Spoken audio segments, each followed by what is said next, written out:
be happy. Not that I started going through all Shisha Sirba Mishnah in my head. Yeah.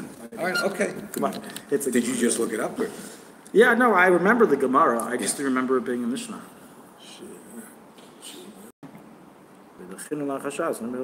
So the Gemara initially brings that story. I hope the website, wherever you read this on, brought the whole Gemara, because it's really intellectually not accurate to bring half the story. The Gemara then brings the rest of the story, which is that there was a correction made, noted that did not occur in the 17th account. This occurred with the story with Rabbi in the bath on Tisha B'Av, that on Shabbos. And Rabbi said, since it already fell on Shabbos, Tisha B'Av, then let's just nullify it already completely. And with that, they did not agree with him. That's the story from the Gemara. Okay. I don't know why they didn't bring the whole story, but no. Oh, they did? What? No, I appreciate the fact that you went to the text. How did you find that just now? How did you just find that? What did you do to get that? What do I do for a living? That's why he's the chacham and we're not. What did you Google? He didn't come out of his, he didn't memorize it. Where did you find it? Okay. Google? I'm not telling us. I actually have a dream that I thought of today. We'll discuss it a little later, but let's get started. We're on? We're on. Okay. Welcome back, everybody, to our Hanukkah vacation.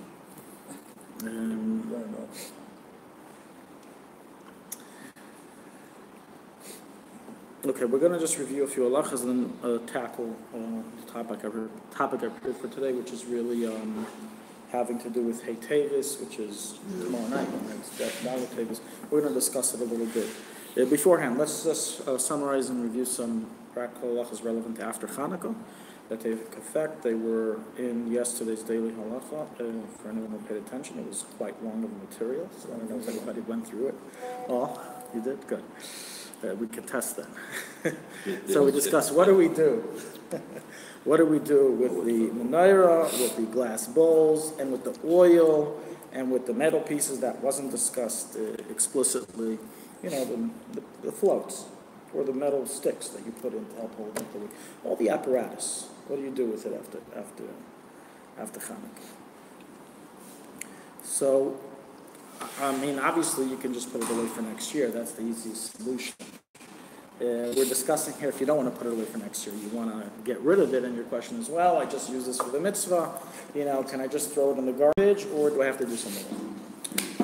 So this enters us into the subject of what's called Tashmishay Mitzvah.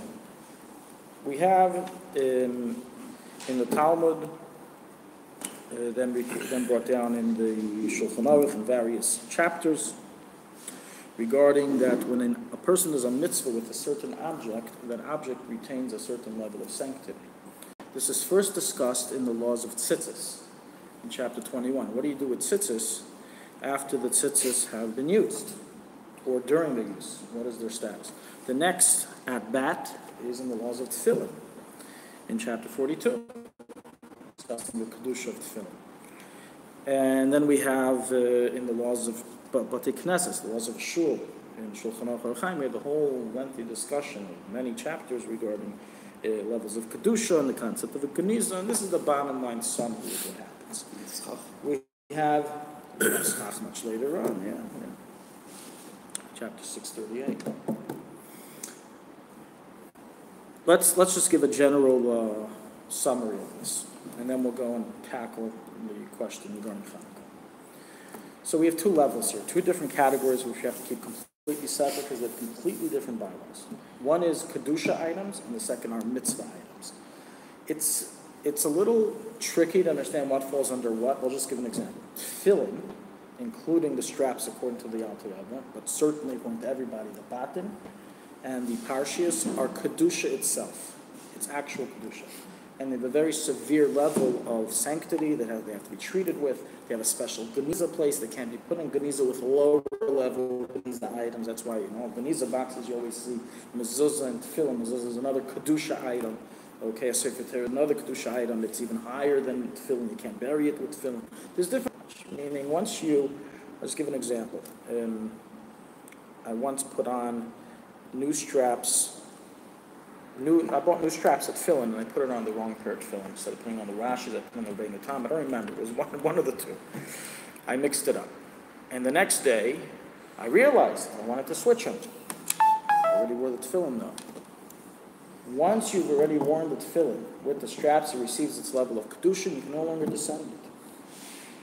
Now, if I put on my Rabbeinu Tam, so you're going up a level, you're going to Rashi, but that's according to who? According to Rashi. If you ask Rabbeinu Tam, he's saying you're putting it on boxes, on pieces of leather. You're not doing anything. And so to that, it's better. So therefore, the halacha is you can't switch. That's how holy it is. You can't even switch it to another pair of tefillin.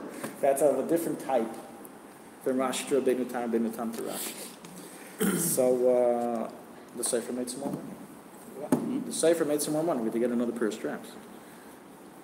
It's okay. So what did you do? There's nothing to do. I had to leave it on. You had to put new straps on them. I put up the new straps on the wrong pair of tefillin, meaning I switched it with the wrong pair of tefillin. So I had to get new straps for the pair of tefillin that I meant to put it on, meaning 2 pairs of new straps. In any event, the point is just to give it a little example. The difference in Kedusha and Mitzvah. And if it's possible, If it's possible, then of course you can't use it anymore, but No, it requires but Keniza, special Keniza. It requires a special same Keniza. Kedusha? Yeah, it's Kedusha. It's a Kedusha item. It's like tefillin. Yeah. All these things are like tefillin, it's a special Kedusha item. Mitzvah category items, however, which tzitzis is one of them, during the mitzvah, you can't really do other things with them. Like, for example, you can't take tzitzis and put them in somebody's ear to bother them. Or some people take their talis, they have an itch, and they start itching with it. Or a perfect glasses cleaner with the talis. While some Rabbanim have said, or Yashiv is quoted in saying he thinks it's okay, practically, I don't know if that quote is correct, but practically it does not seem proper, because the halacha is you're not allowed to use a mitzvah item while it's fulfilling the mitzvah for any belittling task. What about if you're sweating? Same idea? So is it covered to use the talus as a sweat absorber? On the one hand, it's a talus. It's meant to be a beged. That's what it's for. It's not meant to be an ornament of honor. It's meant to be a clothing. It's one of your clothes. So, but nonetheless, a talus shel mitzvah, maybe the lower beged you can ask. That's literally back in the day. People wore their garments were all four-cornered. Everybody, their shirts, their pants, everything was four-cornered. They wore tzitzis on everything. So what you couldn't get it dirty. You can't wear anything. So, but something that's for the mitzvah, like a talus gadol, is a little more severe. In any event, but once the mitzvah is done, for example, you are switching strings or the strings ripped, the puzzle, those strings are not considered tashmish mitzvah. They're not considered mitzvah objects, which are much less severe than kedusha objects. And the law is that mitzvah objects may be used from the letter of the law for even a mundane activity. So they don't need Geniza. If I can use it for mundane activity, if I can throw it in the garbage, then certainly they don't need Geniza. You can do Geniza in the garbage. You have to use it for the mitzvah, you're saying, not in the midst of the mitzvah, you're saying. I just said, you're done the mitzvah. You took them off. You separated the tzitzis from the beged. You're already done. In such a case, it's no longer able to fill the mitzvah. It's no longer part of the mitzvah. And you can even, minadin, you can even throw it in the garbage. However, it is an act of piety to not do so. And that's practically the custom. People don't feel okay with taking their mitzvah and just throwing it in the trash. And the same thing applies with schach. Schach during Sukkot has a very high status of kedusha. It's an isser min ha'Torah to make use of it for other usages. If You can't eat it if it falls in your soup. your schach. Well, an example of that is let's say you have you put some branches, and some of those branches had dates. You cannot eat those dates on Sukkot. It's forbidden. Whole discussion in Pesachim. What do you do? A lot of people would use real fruits. So what happens if those fruits fell during Yontif? They're muktzah. Nobody can eat it. You have to make it tonight. Whatever. There's a different discussion. I'm not going into. Don't quote me on this for the final halacha. There's many details there, but we're just bringing up the ideas of the different categories. So schach during Yontif is very serious. It's considered hektish kedusha, and after Yontif, however, we find that minadin, you can even throw it out. Nonetheless, there too we rule that it should not be placed in near where people step. It shouldn't, something belittling shouldn't be done to it. There it's not just an act of piety, it's more severe. That's the halacha. You're not allowed to place it in an area that people stepped out over, right? So that's why anyone who throws out their schach should be putting it in an area that people won't step, basically. And if you do see schach in an area that people step, which I have seen, you should pick it up and move it, because it's considered kedusha. Back to the tzitzit for one moment. But doesn't need geniza. You don't need to do geniza to schach. Tzitzit that are still connected to the garment, they're yellow, ripped. Right, so tzitzit still connected to the garment are not tashmish mitzvah yet, they are still mitzvah. Because they're still kosher, so long as they're still kosher. So what you have to do in such a situation, if this is already worn out, it's not usable anymore, the Mishnah Berurah writes, it's an interesting heter, because from the Shulchan Aruch it's not so clear, but practically this is what can be done. I've done this myself many times. You untie those tzitzis from the garment, separate the two, and then you can go ahead and put the tzitzis in. Well, that was obvious from the other rule. The original rule, you said that covered that, but No, but there's a separate issue of passing the kosher period tzitzis. You're not allowed to invalidate a kosher period tzitzis. So if it already became invalid, I'm undoing it to throw it out. But if it didn't yet become invalid, I'm going to invalidate it by removing because it's an old pair and I don't want it anymore. Basically, to avoid needing to put it in geniza, you separate the tzitzis from the beged. And the beged you can do whatever you want with. It doesn't need geniza. You put it in a bag, throw in the garbage. While the tzitzis, as I said before, the act of piety, which is a custom, is to put it in geniza. but if they're still kosher, you're not allowed to separate them from the beggar, you just said, right? No, if they're still kosher, then you're not allowed to. It novelizes that in the case scenario that you don't plan on using it anymore, it's useless, it's worn out, nobody's going to wear it, then you could. That's why I said it's a novelty. Even if it's kosher. Even if technically, according to the halachas, it's kosher. If you have a puzzle tzitzis, you want to take the string off, you have to untie it. You can't cut it, right? 1 second, I'm shutting this off. Yeah, go ahead. If you have a puzzle tzitzis, one string, and you want to take it off and replace it, you have to untie it, right? That's fine. Of course you have to untie it. There's no other way to do it. Well, you can't cut it with a knife or anything like that. No, you cannot cut it with a knife. It's forbidden to invalidate a kosher pair of tzitzis. Kosher strings. You Some can't string isn't invalidate. kosher, that's why you're changing it. No, it is. One string is still kosher. What string on the beggar? One string out of the 8 that fall off is still kosher. Let's say it's more than that. You know for a fact that it's Correct. puzzle. So if it's puzzle, then technically, yes, you can go ahead and use a plastic knife or use your teeth to bite it off. Okay, you don't have to undo it with your hands. Okay, going along then. I didn't mean one string, I meant one of the four colors. Okay, no problem. So now let's go ahead with the menorah. So in Hilchos Chanukah, we find a direct discussion regarding the oil. That's what's discussed. The oil, based on what I explained, what should the oil be considered? What category? Tashmish Kedusha. Why Tashmish Kedusha, like tefillin? No, Mitzvah object. Tashmish mitzvah, like a mitzvah, like tzitzis. Which means that minadin we can throw it in the garbage, and if you want to be super nice Jew, you put it in geniza, whatever that means, you put the oil in geniza. You bury it, you go outside and you pour it into your earth, you bury it. Geniza. However, what is the halacha? The leftover oil has to be burned. To make a separate fire and burn it. Now, what oil is this referring to? Before we explain why it gets this strange category within the two categories we've already defined, let's first understand what oil it's referring to. So it's not referring to the oil in your bottle. Left over in the bottle. Yeah, that even on Hanukkah you can use for salad and pour it into your bottle at the same time, into your menorah at the same time. That's never kaddish. Furthermore, even the oil you poured into your little glass bulbs, only the half-hour worth of oil is kaddish, has kedusha. Past the half-hour of nightfall worth of oil, it's not mitzvah anymore. So that oil is not for the mitzvah either. Now, although there are poskim who do argue on this, the Magen Avram, the Taz, they bring a few dissenting opinions. Nonetheless, in the Chatchila, we suspect for that. I mentioned this in our previous classes to make a tanai before Chanukah that the extra oil we have in mind that it doesn't become kaddish for the mitzvah. Remember I mentioned this to make a stipulation. Nonetheless, if you did, in the main halacha is that as the mechaber rules, only the first half hour is kaddish. The rest of it does not. You can do whatever you want with the rest of that oil. So as long as you burn the half hour. Yeah. So the half hour, as long as you burnt a half hour, your leftover oil is all okay. But if you burnt only 15 minutes? If it went out after 20 minutes, and that leftover oil, all that oil, because you don't know which one is the part of the 10 and which one isn't, all that oil needs to be burnt, needs to be destroyed. So now let's go into what's the reason. Every one of you, this is the psak. No one argues on the psak. But what's the reason behind it? It's not tashmishei kedusha. It's not kedusha, and if it's tashmishei mitzvah, then you should be allowed to throw them in the garbage.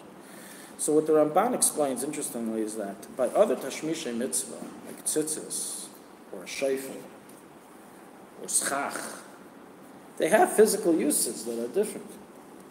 They have other physical uses. However, the oil that hasn't been the oil. What are you going to do with this? That was like this. When you put in this oil, what was your intent? Was your intent that this oil get eaten up and have nothing left? Of course. You have a mitzvah to light a half hour. So this entire oil, its entire existence was meant to be gone for the mitzvah. So it's totally sanctified for the mitzvah. The tzitzis still exist after you stop blowing tzitzis. The shayfer still exists after you stop blowing shayfer. Even before you started blowing shayfer, you knew it still exists. Hopefully, sometimes people break the shayfers when they blow. But hopefully you had in mind that it would still exist afterwards. But the oil you have in mind it won't exist. So that's the difference that makes the difference. So therefore the halacha is that oil has to be destroyed. And the same thing is by wax candles. If the wax candle past the half-hour point, it's okay. So if all your candles burned for a half hour, you're good.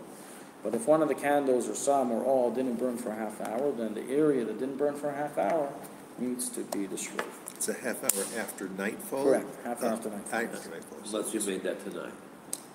The tanai is for after the half hour after nightfall. Even if it's a half hour after, the tanai never helps with the actual mitzvah. You're trying to do the mitzvah. You're not stipulating that I don't want the half hour during the mitzvah to be kaddish. There's no such thing. It is kaddish. You're doing the mitzvah with it. We're talking about the after the half hour. That whatever remaining oil remains after the half hour, that won't become kaddish. Yeah, that's right. Yeah, so after the half hour after nightfall, so the wax would also have to be burnt. Now what about the wicks? The Shulchan Aruch doesn't write about the wicks, but practically the other achreinim add wicks as well. Can you hold on to the oil until Pesach and put it in your chametz? No, I believe I explicitly wrote that. Yeah, because then you're using it for something. May one save the leftover oil of the first hour to use for the next Hanukkah?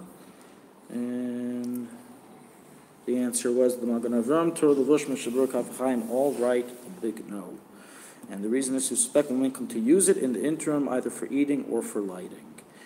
And practically, even though they don't write specifically, you can't say for Pesach, it's the same idea. As the halacha is, whenever we suspect you may come to do something with an item, you got 1 to 2 months to get rid of it. That's the halacha. You have 1 to 2 months. The one that was the oil that you didn't burn for a half hour, that's what we're talking about. Yeah. The oil that wasn't. So practically, most of us, the oil doesn't have to be burnt because it all burned for a half hour. The only thing this would be practical to are the wicks. Wait, if it burns for half an hour and there's oil left in the cup, that oil doesn't have to be burned. Okay, that was my question. Yeah, you can eat even. And you can technically even eat it, but as we said before, the chili should make a tanai. And you do have some Yidden who, we discussed this in previous shurim, who believe that today you're supposed to light the Hanukkah candles till 9 o'clock at night, 12 o'clock at night. They extend the half hour. According to their approach, since they have in mind for it to actually fulfill the mitzvah for that long, then all the oil for till 9 o'clock or till 12 o'clock would have a problem. What's the tanai you're supposed to make? Before Hanukkah, you say that or any leftover oil that will be left when I desire to extinguish the candle, I am making, it's not holy, it's not for the mitzvah. So even if you didn't do it for a half hour after nightfall, even that which is not done for. No, that's for after the half hour. Within the half hour, tonight never helps. Oh, so in other words, there's two things that have to burn it for the half hour after nightfall, and you have to make the tanai. The chatchila we make it tonight, yeah. The chatchila.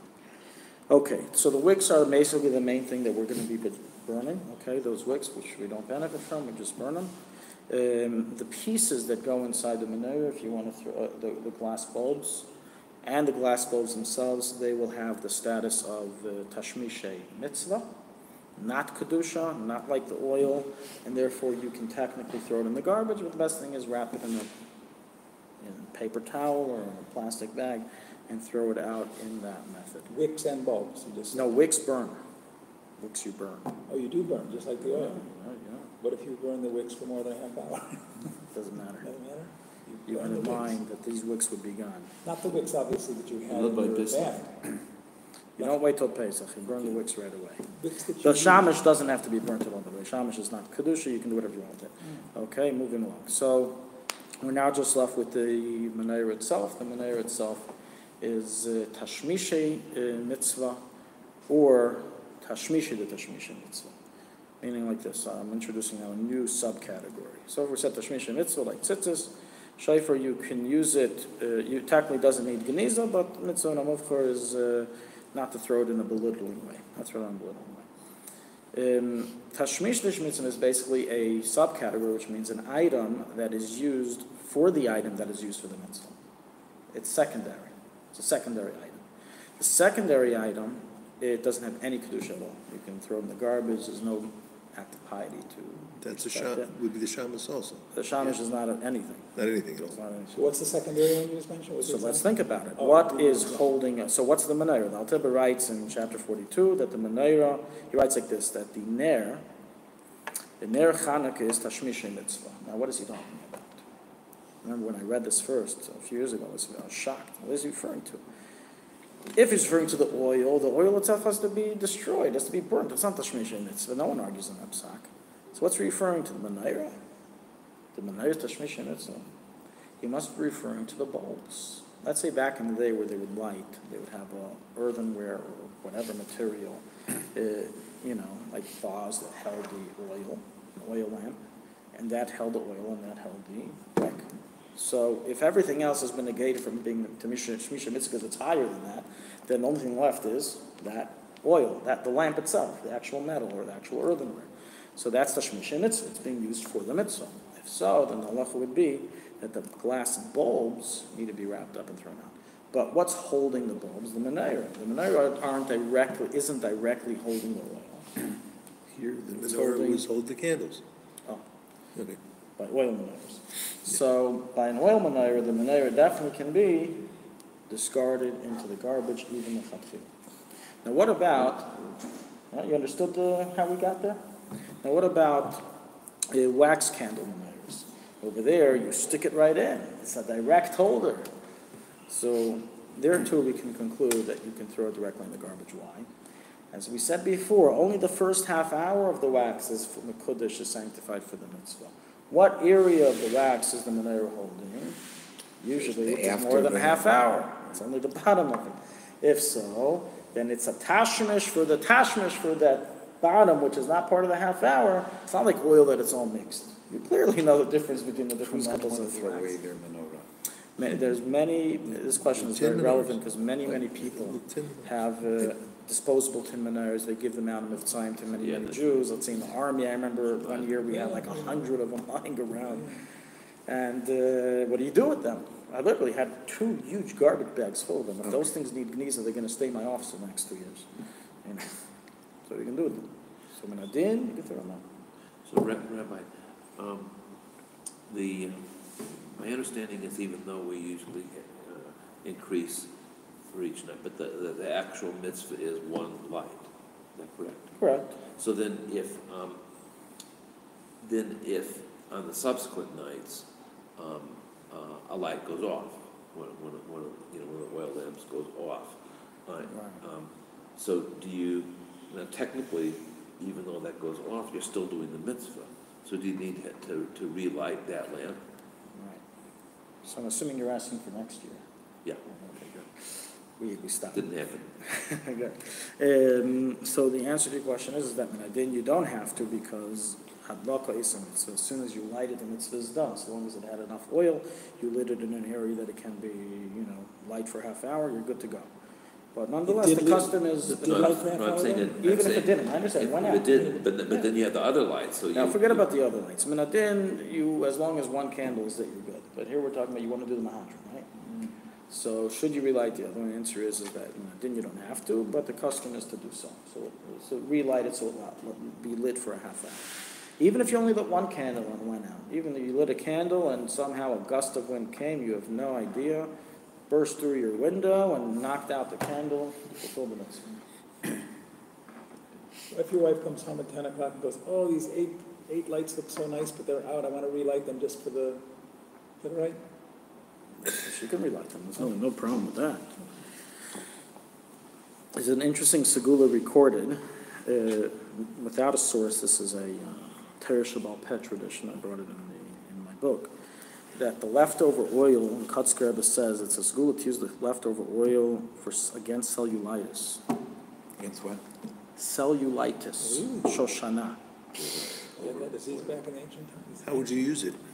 You smear it on it. According to the tradition, one who has cellulitis is to smear the oil over the affected area. So save those oils. I wonder if Merck would be interested. New homeopathic. No, Merck, but sell it to a pharmaceutical company. It's special. Okay. However, of course, as we just learned, chas v'shalom to use the oil from the first half hour, not that oil. That's forbidden to be used. That will give you cellulitis. You have to use the oil that's past the half hour. All the mutter oil. already burned. I mean, the half-hour oil. But that's gone. Wait a second. The oil that's in the wicks that you have to burn The oil after the half-hour oil could can be used. redeemed? Say that again? The oil that's in the wicks that you're burning, Yeah. the leftover oil that's actually still in the wicks, Right. that has what level of? It's one with the wick. It's part of the wick. I wouldn't give it a different category.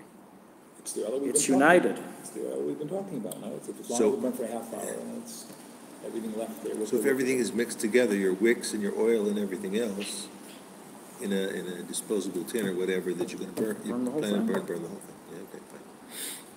So all the leftover oil is there. I mean, it shouldn't be like a huge bonfire. I can't imagine why it would be. Only if it doesn't burn for a half hour. Wait, for watch. I nightfall. wonder why this Nightfall. isn't working. I Right? shut this off. You don't have to worry, right, all you have to worry about if it didn't burn a half hour after night. Yeah, but the wicks we burn. The wicks and all the oil and with wicks. Even if it did burn for a half hour, the wicks we always burn. Yeah, I understand. Okay.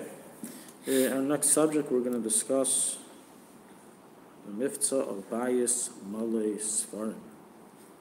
Appropriate. Hey, Tavis. Hey, Tavis. Coming up.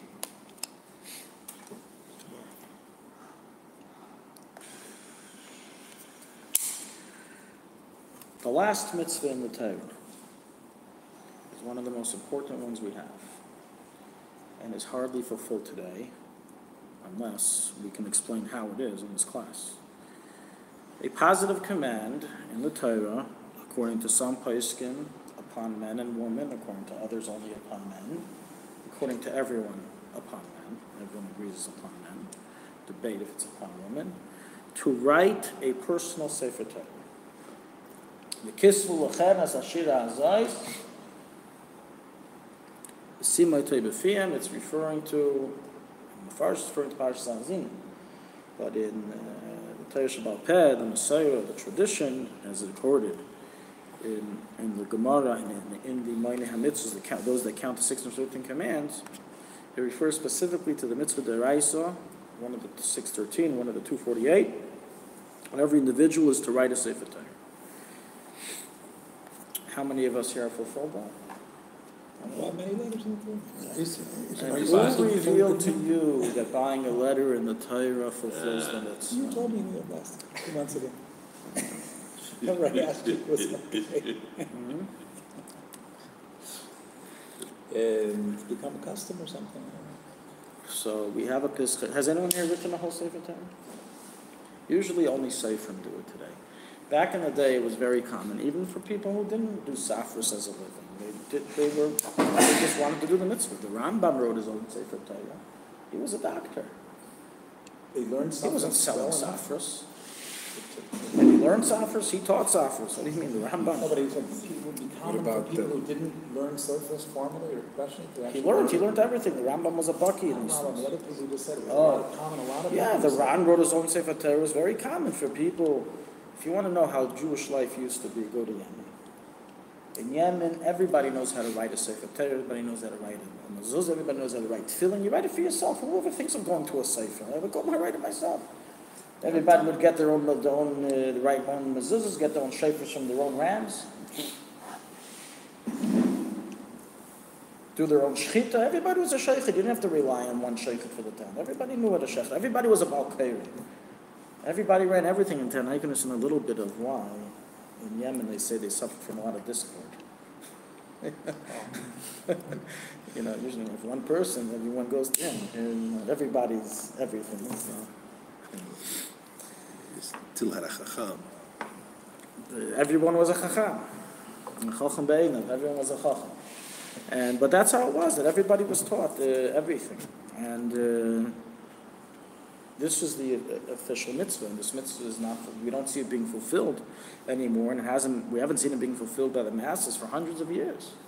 It's not just something that started today after the Holocaust. It's something that, going back to the Alter Rebbe, we don't know the Alter Rebbe ever wrote a Sefer Torah. For the Mitzvah Rebbe, the Rebbe Rayatz. Now, regarding if you can fulfill this mitzvah with simply editing a Sefer Torah, like writing in one letter. So the Pesach Tshuva brings a discussion about this in the Pesach. And he does not bring any conclusion that you do fulfill the mitzvah. It's questionable whether the mitzvah is to write the whole thing, or if you can even fulfill the mitzvah by writing one letter. Practically, the leaning approach is that since the Sefer Torah is possible, if even one letter is missing, so if you write even one letter, it's as if you wrote the Sefer Torah. But we see in the Pesach Tshuva that this matter was left in question. There's also a question regarding if buying a Sefer Torah fulfills the mitzvah. Maybe only if you write it yourself you fulfill the mitzvah. Even if you write now hired, or you learned this, you said, I want to fulfill the original initial mitzvah, and you go ahead and you hire a Sefer. What have you in essence done? You've bought a Sefer Torah. Who says buying fulfills the mitzvah? Maybe you have to actually write it. And that is in fact how the Ramah concludes. You do not fulfill the mitzvah by buying, only by writing. You have to actually write. According to the Ramah, buying a letter in the Sefer Torah has both disadvantages. You're buying and you're not writing. The Rebbe's big mitzvah of buying a letter in the Sefer Torah wasn't necessarily to fulfill the mitzvah deraisa and enter into the different halachic details and criteria. But it was more something spiritual, that every single Jew has a connection with the Sefer Torah, has a connection with the Torah protects the Jew, it gives him hashpah, it gives him influence spiritually and physically, and therefore every Jew should have a letter. And that's accomplished by you giving your hard-earned money towards the Sefer. And he writes it on your behalf.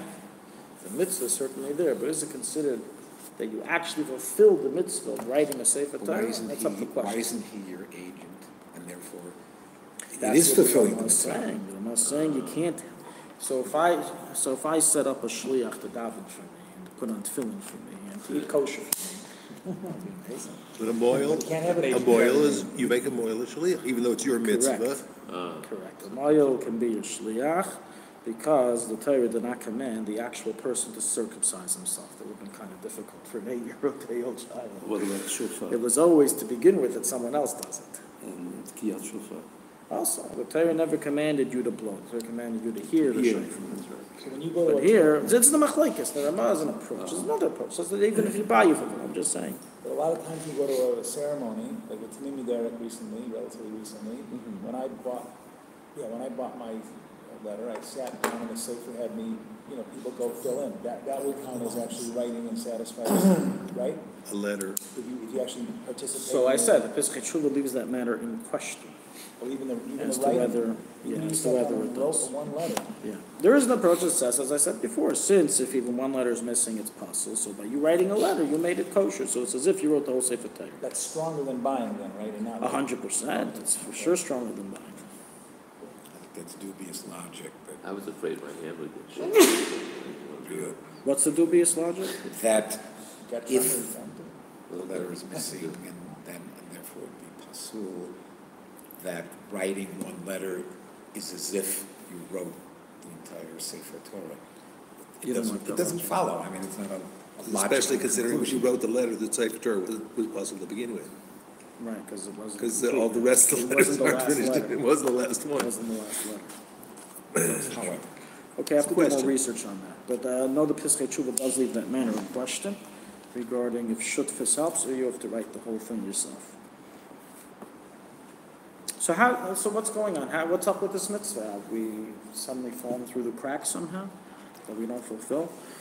So we have a Rosh, Bein Rasha, who's brought in the commentary the Shach in chapter 270 in the Shulchan Aruch. And there he writes the following. The Rosh says like this. The mitzvah of writing a Sefer Torah or buying a Sefer Torah, depending on which approach, has a reason behind it. And the reason is, so you learn. So you learn from it. The purpose isn't for it to stay in your shelf and be a showcase as a museum. It's to learn Torah from the Sefer Torah.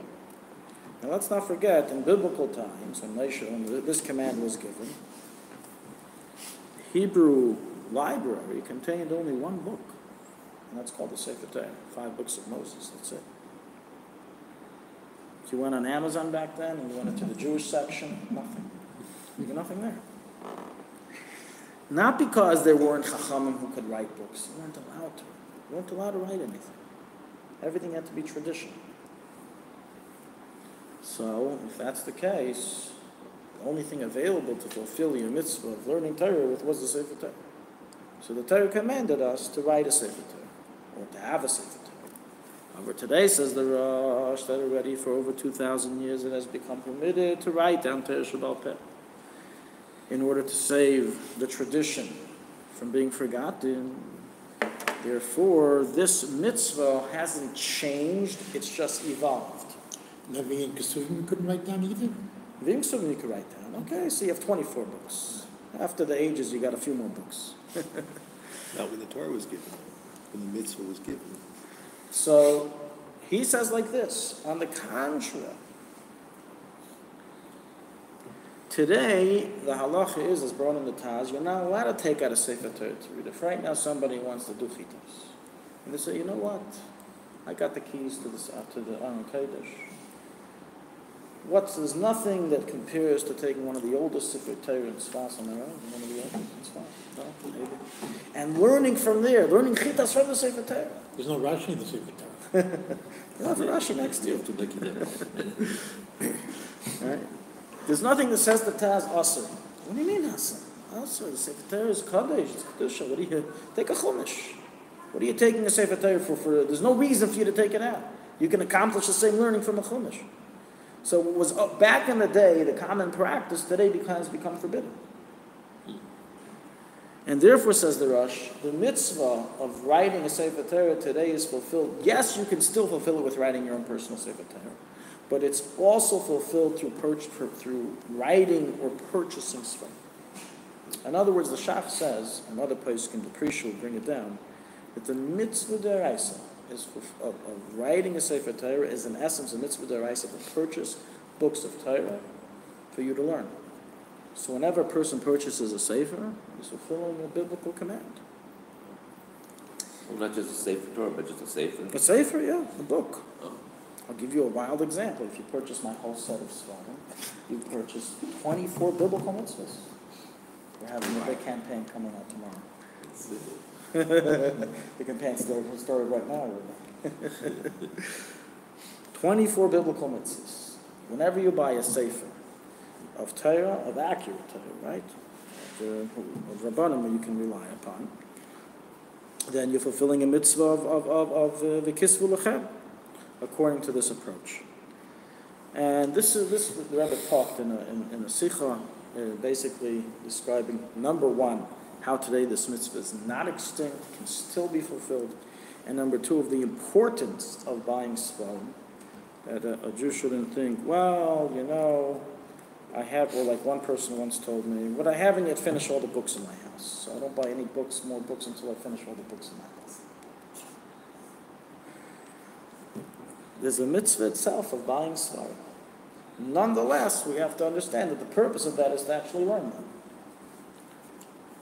The purpose of the mitzvah is to learn them. Now, it happens to be that if you bought them, chances are greater than not that you'll end up learning them more than if you didn't buy them. Correct? Correct analysis. So that's where we have the mitzvah. So this positive command can be fulfilled today in this method.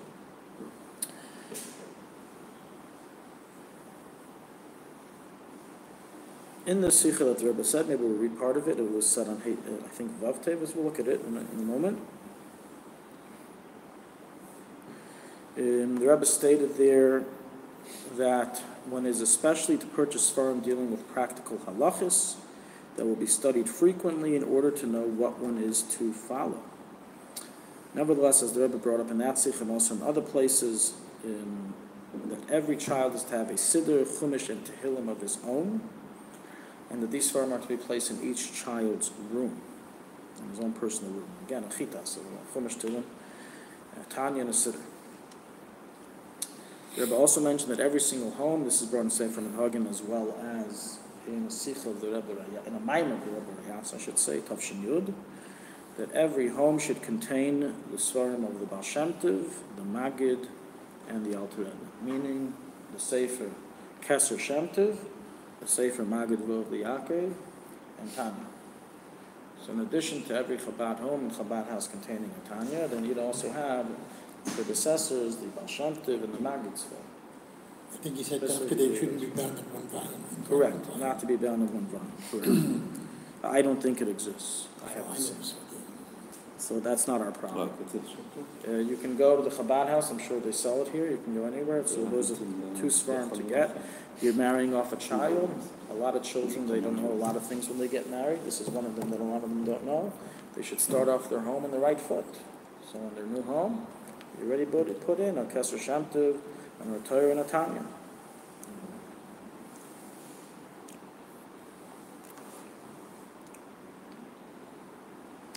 It's a unique sikha. I'm going to read it. It's from Parshas Vayigash, the 5th of Tevis. So it was Hey Tevis, Tavshin Memches, Tzemach.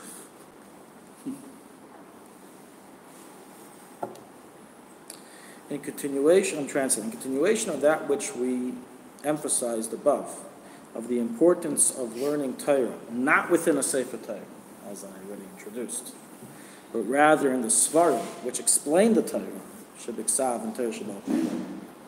One of the main Svarim that do this is the Beis Yosef. And here in the Sikha, the Rebbe spoke in length about the Beis Yosef. It was the 500th year anniversary of the birth of the Beis Yosef that year. And therefore the Rebbe basically aroused everyone to get involved in learning more of the Torahs of the Mechaber of the Beis Yosef.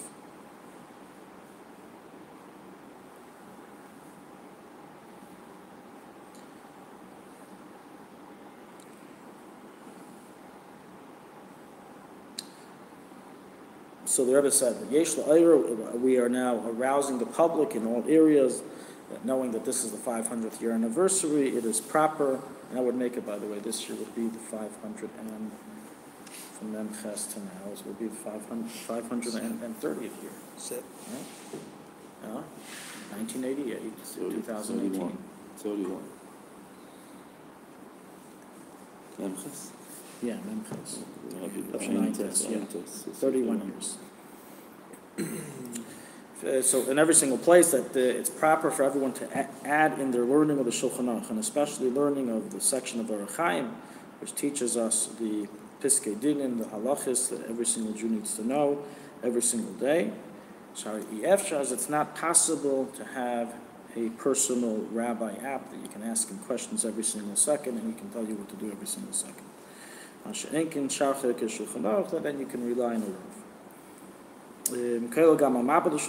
Including also the Ramah to learn that, and all of the different commentaries, especially the Alter Rebbe Shulchan Aruch, Halacha b'Tameim.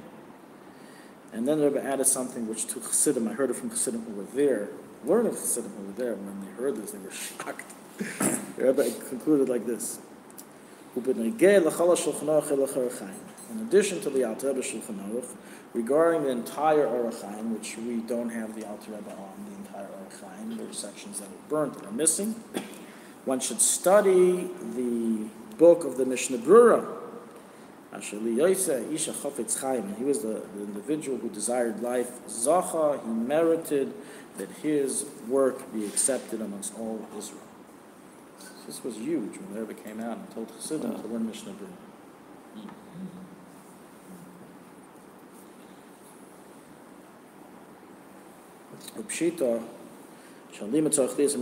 Certainly this learning has to be in a way that it brings to practical knowledge, as it was and Kol Miyuchad, and especially regarding Avos Yisrael, as we know the way of the Mishnah Brura is to be very careful to the utmost of not speaking Lashon Hara or anything negative.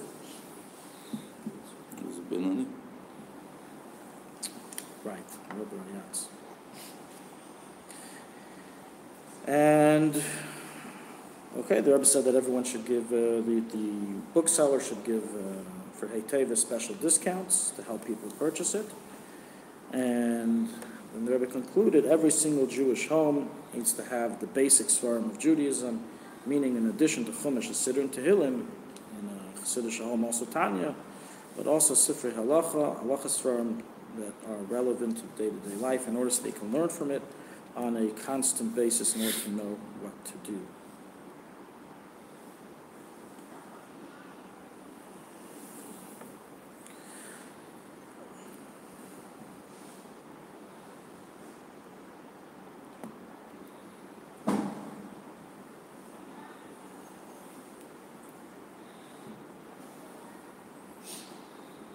Just waiting for this to tune back in.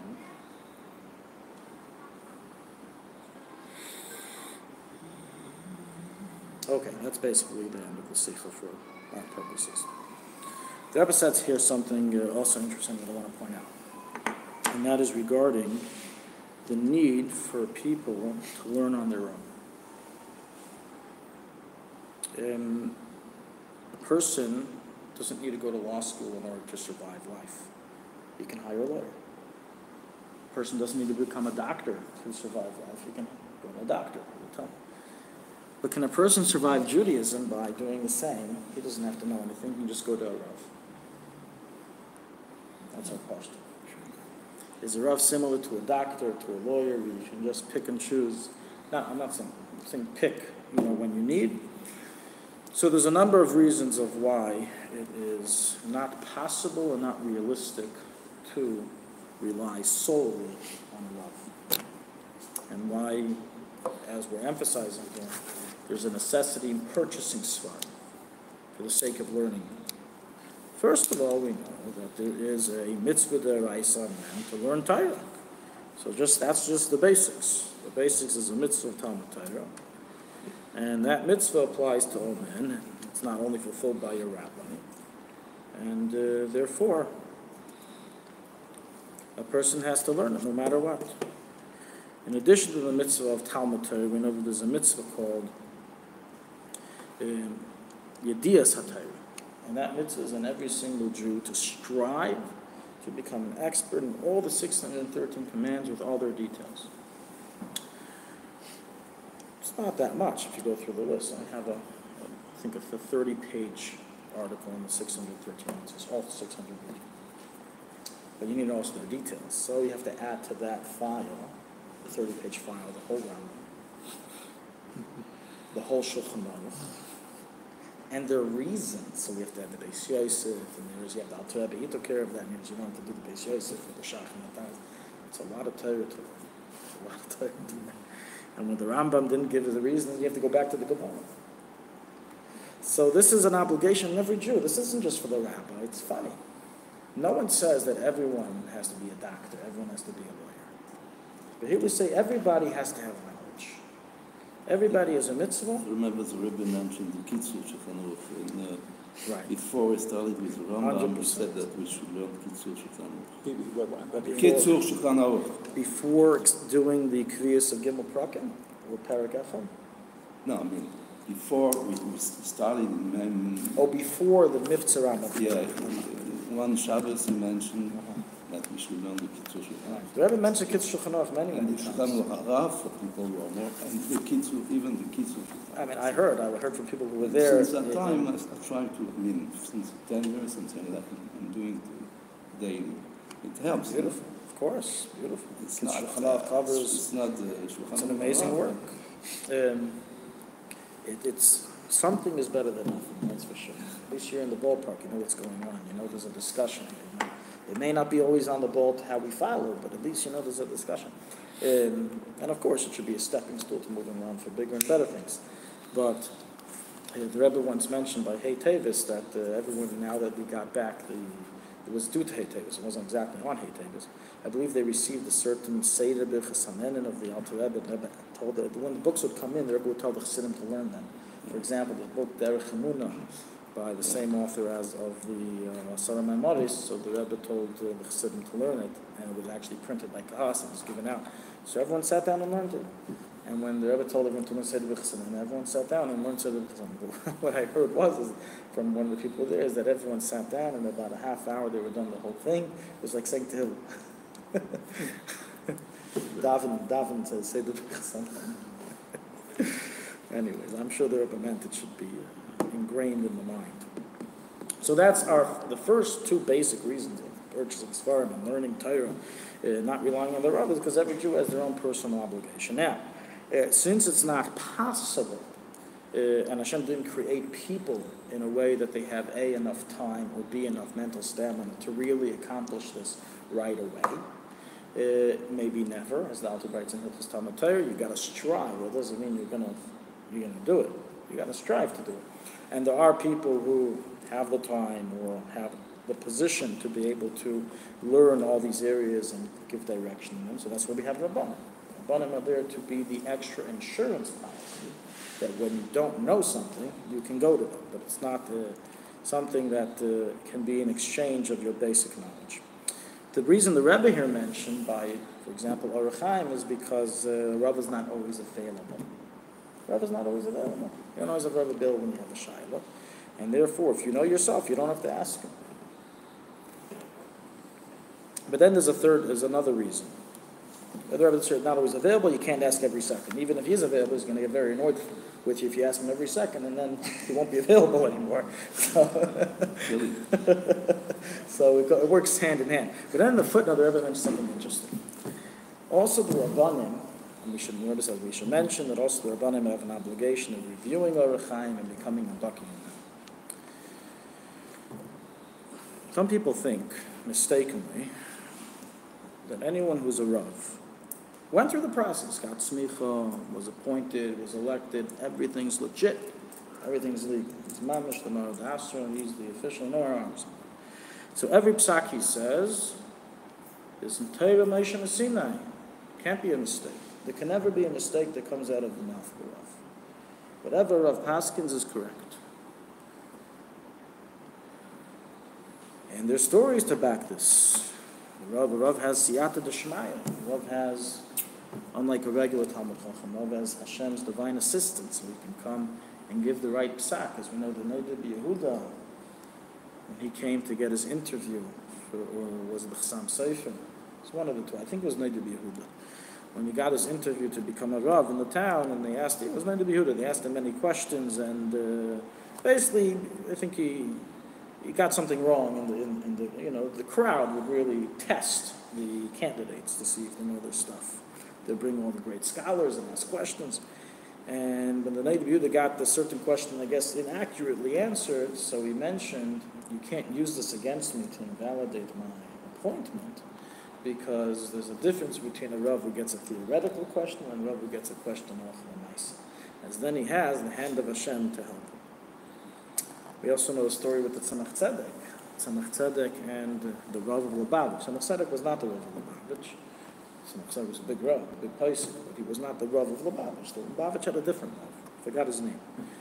And Shmuel. So anyways, they'd have so once a shiur of a chicken came. And the Tzemach Tzedek and the Rav got into a debate regarding the Halacha. And the Rav told the Tzemach Tzedek, I right now don't have a proof for my ruling, but I pass on according to Torah that my ruling is correct. And Tzemach Tzedek in the beginning was arguing. So the Tzemach Tzedek then smiled at him, took out a Shulchan Aruch and showed him, and the Ber Heitev writes what he says. And he said, then you see, you have siyata d'shmaya since you're the Rav of the town. Nonetheless, at the same time, we do find that it is possible that a Rav gives a mistaken psak. And the general rule is as follows. Who decides if a psak of a Rav is not correct? Who are we to decide? Who are we to decide if a psak of a Rav is not correct? How does it come together with siyata d'shmaya? I just said before, you have to trust the Rav. That's his whole point. It's his whole purpose of being in the position. He has God's help. Very simple. I'll introduce it with another story. Fegelstack once told me the following. From Argentina, the Rav of Buenos Aires.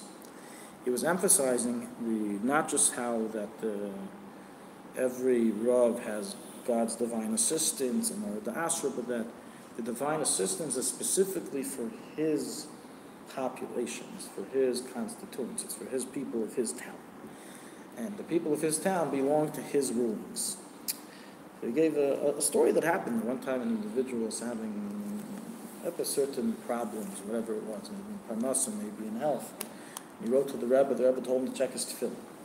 He sent his tefillin to be checked in Crown Heights. This was in the 80s. And the Seifrim said it was kosher. He wrote to the Rebbe again. The problem didn't stop. The Rebbe again wrote to him to check his tefillin. He wrote back to the Rebbe, I did check my tefillin. He checked it again.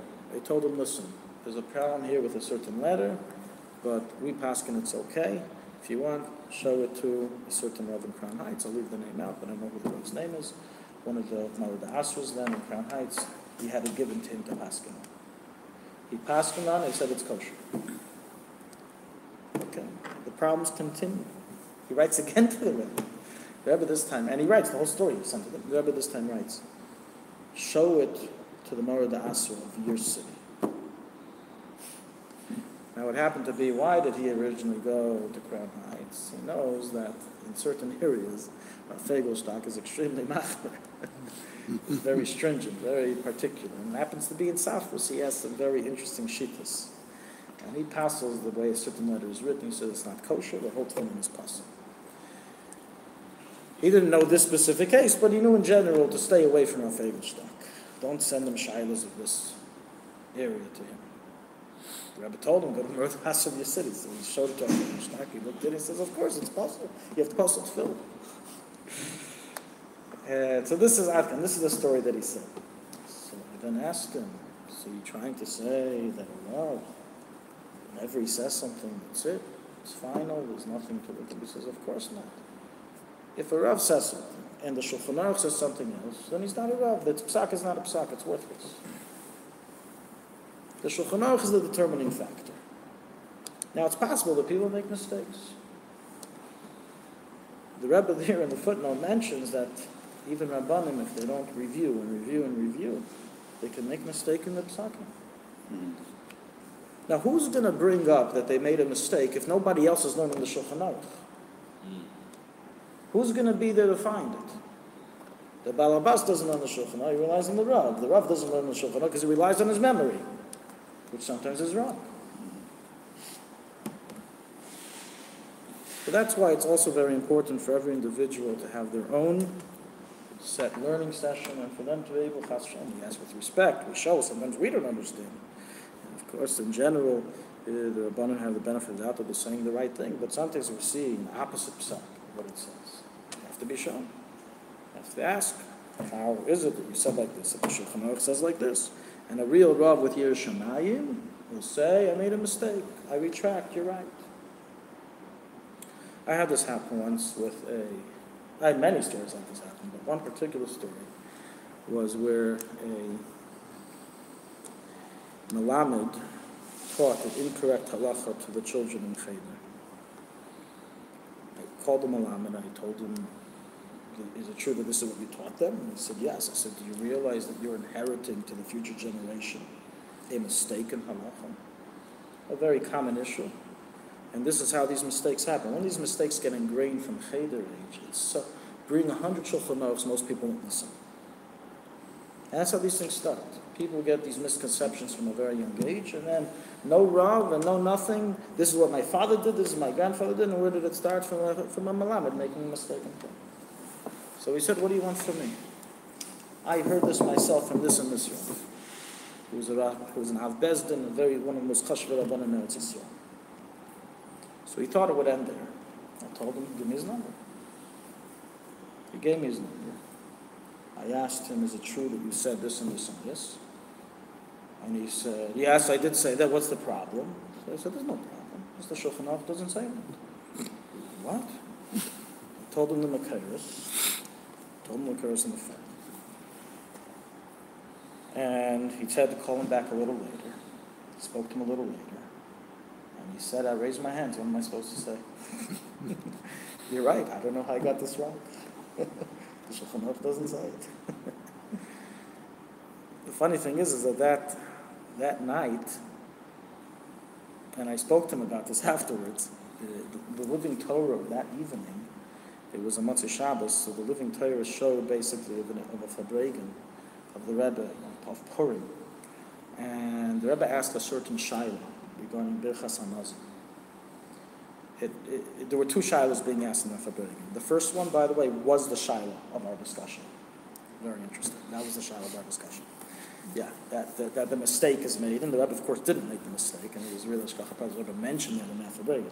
But then there was another halacha that was, basically the Rebbe brought it up for question to the Rabbanim. You have a whole row of Rabbanim in there. And nobody knew the answer. And I knew it was Halacha and Shulchan Aruch and Alter Rebbe. It's an explicit parenthesis in the Alter Rebbe Shulchan Aruch. But nobody there knew the answer. Nobody, at least nobody wanted to say the answer. The Rebbe finally picked someone. And the person got up and he said an entire pilpul for like 20 minutes. The whole pilpul, you know. And he got the answer correct. But he didn't mention the source in the Alter Rebbe. He didn't mention the source in the Alter Rebbe. So the Rebbe said in the end, afterwards he said that this is from the person. They didn't have this recorded. The person himself who was interviewed said this afterwards. That the Rebbe basically said that he got his pilpul and halacha got to the correct conclusion in what's supposed to be done. If you're drunk by Purim, you bench it, you're not bench, etc. But the point is that what the Rebbe was pointing out in this film, you see that a person has to constantly review. And this is not just for Rabbanim. A lot of times we become Rabbanim. We give rulings, halachic rulings. A person asks us something that we think we know, we've already been through many, many times, and we tell them the answer. In essence, we are now acting as a Rav. Shouldn't we have that same liability to look up things and make sure to review? It's Halacha brought down the Shvus. A Rav may not paskin unless he first looks up the Halacha in a Sefer. As once the person starts relying on his memory, he has no telling when his memory got a little bit mishubash, a little bit confused and whatnot. So you have to rely on the Sefer. You have to open up a Sefer before you paskin and look at it. So we'll conclude here for today. And I'll just mention the idea that I came up with that I wanted to do, and I'll speak to you more about it later privately, is basically to start is to try to galvanize the English-speaking community towards this year, or something with the light of this year, and to publicize that go through the whole Shulchan Aruch from the beginning in an organized fashion. And from the beginning of our Chaim, and go through siman after siman, one by one, and summarized, otherwise it will take our whole lifetime, in a summarized fashion. And that way, in 3-4 years, we have a set curriculum that we can go through all the practical halachas and Shulchan Aruch. I think if this is catered properly, we can get a lot of people to join. Not the Alter Rebbe Shulchan Aruch, these Shulchan Aruch. Well, where we have Alter Rebbe, we're going to focus on that. No, we're not going to be able to read inside the Alter Rebbe. It's too long. We'll follow more of the Mechaber, and I'll throw in the missing pieces, all the missing pieces that we need to go through, we need to add. And it's more going to be similar like now, but not in-depth topics, more summarized. In this time slot you're proposing? We could do it in this time slot, or in a different time slot. Because people like this shiur. I mean, it's a nice, well, I wouldn't want to do this up, but we can talk about it for a little bit. Get a consensus. Well, if this shiur became a shiur, let's say nobody else joined, just amongst us, wouldn't you want to have a curriculum that in 3-4 years we can finish the whole Shulchan Aruch? In the Tuesday night slot or whenever? Yes, Tuesday night. It adds structure. Yeah, it would. What are you scared I'd like of? both. I'd like Look both. scared. No, You look not scared. at all. Scared about the fact that You're scared. I like this shiur. You don't have to tell I you. like this shiur. But I like it. No, it's a beautiful idea. Rabbi, so you mentioned the kids, I have the kids are shul from Rav. You mentioned it. But somebody told me that it wasn't always the way we passed it. But you have to. So, obviously, the way we pass them, the Kitzur Shulchan Aruch has some novelties in halacha that they're not accepted to halacha. But that doesn't mean it can't be a basic book of use. Let's put it this way. If the person who said that is, instead of learning Kitzur Shulchan Aruch, he's packing in Shulchan Aruch of the Alter Rebbe or Mishnah Brura or whatever else it is that does more of the job, then great.